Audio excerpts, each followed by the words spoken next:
जादुई राजकुमार। राजा शेरशाह नदी पार करके अपने देश जा रहा था।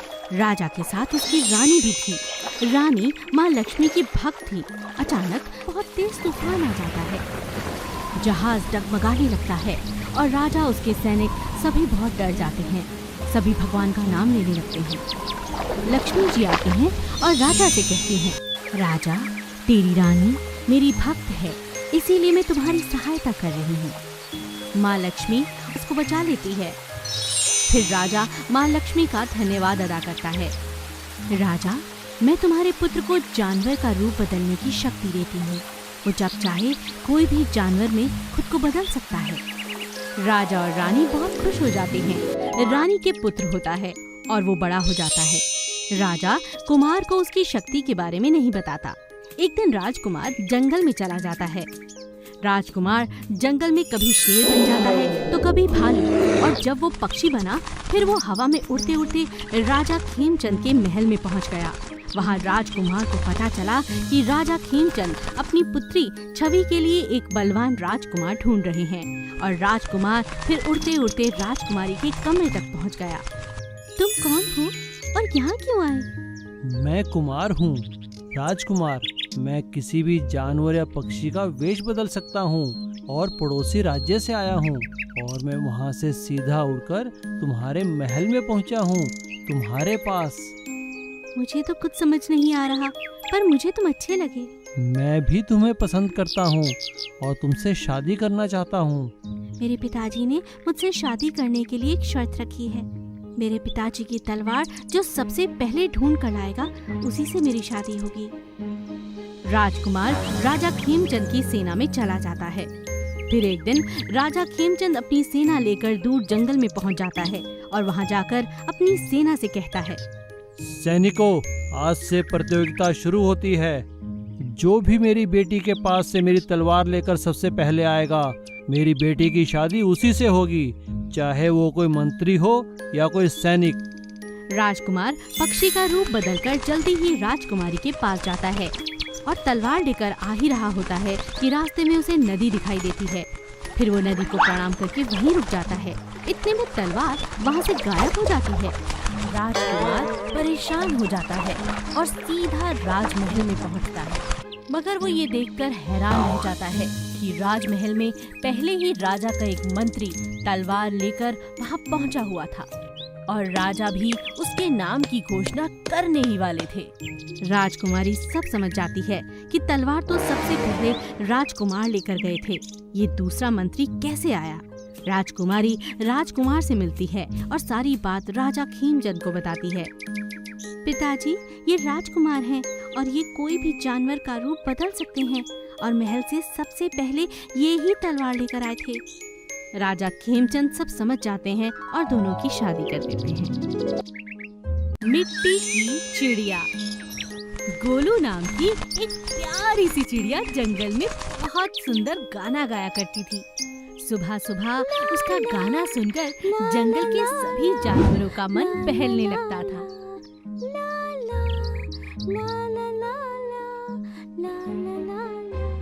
मेरा सुर कितना प्यारा है, मुझे भगवान ने दिया इतना प्यारा सुर, भगवान का शुक्रिया। उसका गाना सुनकर सभी पक्षी बहुत मस्त होकर नाचने गाने लगते थे।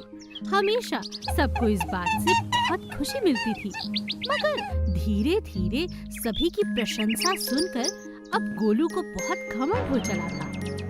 वो हमेशा अपने बारे में अच्छा ही बोलती और किसी को अपने आगे कुछ न समझती। उसका गाना सुनकर लोग खुश तो होते, मगर अब उसकी तारीफें कर करके सब परेशान हो चुके थे, क्योंकि अब गोलू बहुत घमंडी हो चुकी थी। एक दिन जब गोलू आराम से बैठी थी तो खरगोश ने उससे कहा, अरे क्या बात है गोलू, कुछ गुनगुनाओ ना, आज मेरा जन्मदिन है, बहुत मन कर रहा है, कुछ सुनाओ जरा। घमंड में आकर गोलू ने जवाब दिया, हाँ, मेरा जब मन होगा तब गाऊंगी, तुम्हारा जन्मदिन है, तुम गाओ। हाँ, तुम्हें शायद मेरी कद्र नहीं है, मैं यूं ही हर किसी के सामने नहीं गाती, समझे? मेरा गाना सुनना है तो इंतजार करो, जब मेरा मन होगा तभी तो गाऊंगी ना। गोलू का ये बर्ताव देखकर खरगोश चुपचाप वहाँ से चला गया। धीरे धीरे ये बात पूरे जंगल में फैल गई कि अब चिड़िया पहली जैसी नहीं, अब वो बहुत घमंडी हो चुकी है। एक दिन चिड़िया का बरसात के मौसम में गाने का बहुत मन हुआ। वो उड़ नहीं सकती थी क्योंकि बारिश हो रही थी, तो एक पेड़ के ऊपर बैठकर वो गाना गुनगुनाने लगी। लेकिन उसी पेड़ के नीचे एक महात्मा बहुत बड़ा जप कर रहे थे। उन्हें जप करने में चिड़िया के गाने के कारण बहुत कठिनाई हो रही थी। ये कौन इतनी जोर जोर से गुनगुना रहा है? नाना, देखो बारिश कितनी अच्छी है। तपस्वी नाराज होकर कहता है, चिड़िया चुप हो जाओ, मैं यहाँ बहुत बड़ा अनुष्ठान कर रहा हूँ, बीच में विघ्न मत डालो। कई बार कहने पर भी चिड़िया नहीं मानी। तो मैं क्या करूं? यहाँ जंगल में तुम्हारा क्या काम? तुम जानते नहीं, मेरा गाना सुनने के लिए लोग तरसते हैं, और यहाँ मैं तुम्हें फ्री में बिल्कुल मुफ्त में गाना सुना रही हूँ। पंडित, चुपचाप सुनो, ये मेरी मर्जी है। चिड़िया का घमंड देखकर तपस्वी बहुत गुस्से में आ जाता है और उस पर पानी छिड़ककर उसे श्राप देता है। चिड़िया, तुझे अपने सिर पर बहुत घमंड है ना? आज के बाद इसी पेड़ पर एक मिट्टी की मूर्त बन के रह जाओगी तुम। और श्राप के कारण अब गोलू हमेशा के लिए मिट्टी की बन जाती है। इसीलिए कहते हैं, अगर हमारे अंदर कोई खूबी है तो उस पर घमंड करना अच्छी बात नहीं। एक प्यारी सी गाय जिसका नाम गौरी था, जंगल में भटकने लगी। वो अपना रास्ता भूल चुकी थी। अचानक उसके सामने खूंखार शेर आ गया। शेर बहुत भूखा था। आज तो ये गाय मेरा भोजन बनेगी। वाह, मजा आ जाएगा। कितनी बड़ी तंदुरुस्त गाय लगती है। जैसे ही शेर ने एक छलांग लगाई और गाय पर झपट्टा मारने की कोशिश की, गाय भागने लगी और शेर जाकर एक बड़ी सी झाड़ी में अटक गया। उसका पैर झाड़ी में बुरी तरह से फंस चुका था, जो कांटों से भरी हुई थी। आह, आह, कहाँ फंस गया? इतने सारे कांटे। आह, कोई बचाओ। शेर जोर जोर से कराहने लगा। गाय का मन शेर के लिए पसीज गया। गाय पास आई। चिंता मत करो, मैं तुम्हारी मदद करती हूँ। शेर बहुत हैरान हुआ। मगर मैं तो तुम्हें खाना चाहता था ना।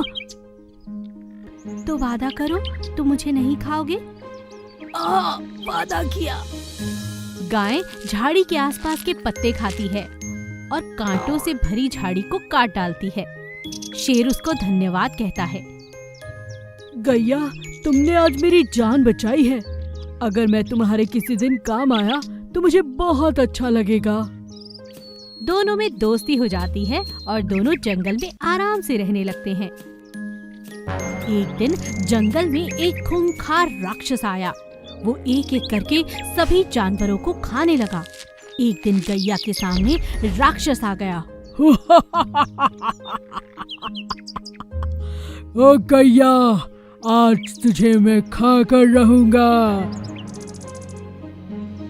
राक्षस की दहाड़ सुनकर शेर दौड़ता हुआ गाय के पास आया।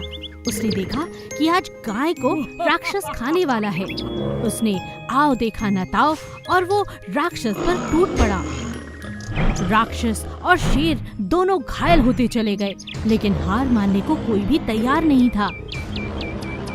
फिर शेर की मदद के लिए बाकी जानवर भी आ पहुँचे और राक्षस को हमेशा के लिए जंगल से भगा दिया। इस बार गैया की मदद करके शेर बहुत खुश था।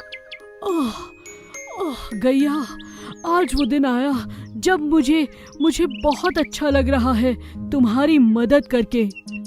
गैया बहुत खुश थी। इसीलिए कहते हैं, भले का फल हमेशा अच्छा होता है। एक सफेद रंग का कबूतर जो बहुत ही सुंदर था, गांव के एक लाला ने उसे अपने पिंजरे में बंद करके रखा हुआ था। कबूतर के 4 अंडे थे। बहुत जल्द उनके बच्चे होने वाले थे। कौवे को कबूतर बहुत प्यारा लगता था, इसीलिए अक्सर कौवा उसके पास आकर बातें करने लगता था। कैसे हो भाई? पिंजरे के अंदर जिंदगी कैसी चल रही है? मैं ठीक हूँ। बस अब तो बच्चों के आने का इंतजार है। ये आ जाएंगे तो जीवन बहुत अच्छा हो जाएगा। वैसे इस पिंजरे में बहुत दम घुटता है, बाहर घूमने का बहुत दिल करता है, लेकिन मेरे लाला बहुत अच्छे हैं, मेरा बहुत ख्याल रखते हैं। और तुम सुनाओ, कैसे हो? कौवा कहता है, हाँ, मैं भी ठीक हूँ। बस तुम्हें देखकर मन हुआ तुमसे बात कर लूँ। आजकल जितने भी खूबसूरत पक्षी हैं, हर कोई उन्हें पकड़कर पिंजरे में बंद कर देता है, सिवाय हम कौवों को छोड़कर। जानते हो, हमारे इस काले रंग का यही फायदा है कि हमें कोई पकड़कर बांधना नहीं चाहता। और तुम तो जानते हो हमारी आवाज़ कितनी सुरीली है। इतना काएं काएं करेंगे कि घर में काम करना मुश्किल हो जाएगा, इसीलिए हमें कोई नहीं मानता। और तुम्हें देखो, तुम कितने प्यारे, कितने खूबसूरत हो। तुम्हारी आंखें किसी को भी मोहित कर सकती हैं, इसीलिए ये खूबसूरती तुम्हें इस पिंजरे में ले आई है दोस्त। हाँ, ये तो तुम सही कहते हो, लेकिन क्या करें, खुद खाना ढूंढने में बहुत मेहनत लगती है ना। यहाँ लाला जी सुबह शाम खुद ही खाना दे देते हैं। अच्छा, अब मैं चलता हूँ, कल फिर मिलेंगे। अब कबूतर की कौवे से इतनी अच्छी दोस्ती हो गई थी कि जब तक कौवा ना आता, कबूतर उसकी राह देखता रहता। एक दिन जब कौवा आया और उसने कबूतर से कहा, क्या बात है, क्या सोच रहे हो दोस्त? आज तुम्हें आने में बहुत देर हो गई ना।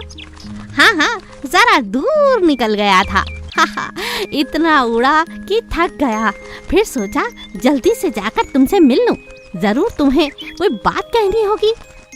हाँ, बस कल तक मेरे बच्चे हो जाएंगे और मैं बहुत खुश हूँ। तुम कल आओगे ना? क्या कहा? तुम खुश हो?